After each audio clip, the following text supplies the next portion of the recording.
One of the most important and often forgotten parts of reporting your results is telling us who you wound up studying. This is important for the reviewers, the editors, and the readers so they can know if they can rely on your results and use them in their own practice.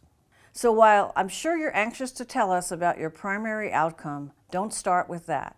First, tell us how many people were eligible for your study, how many were included, how many were excluded, and why. If your study includes a follow-up period, and tell us how many people were lost to follow-up. The reason for this is that if you have excluded a lot of people or you've lost a lot of people to follow-up, it's possible that your study has some form of selection bias, and we really have to think about whether your results will represent the population you were truly trying to sample. A flowchart is a very helpful way to show your enrollment, and it is recommended by both the Consort and the Strobe guidelines.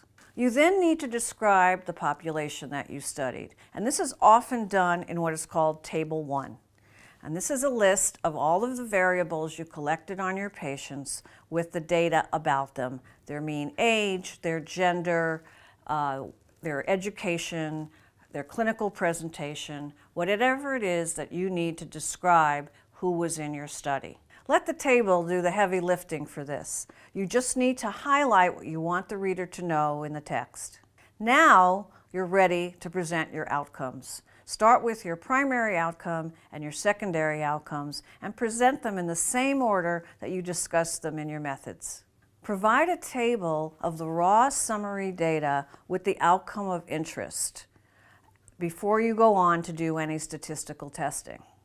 Then you can either add the statistical testing to that table or to a subsequent one. We prefer 95% confidence intervals for both descriptive and comparative results. To present comparative results, calculate the difference between the two groups and then give us a confidence interval for that difference. Now, we can't guarantee that your paper will be published if you follow these tips, but it certainly will improve your chances of having it go out for review.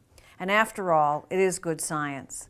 So thanks for watching, and if you'd like to see any other of our webcasts on the other aspects of your paper, they can be found on our website.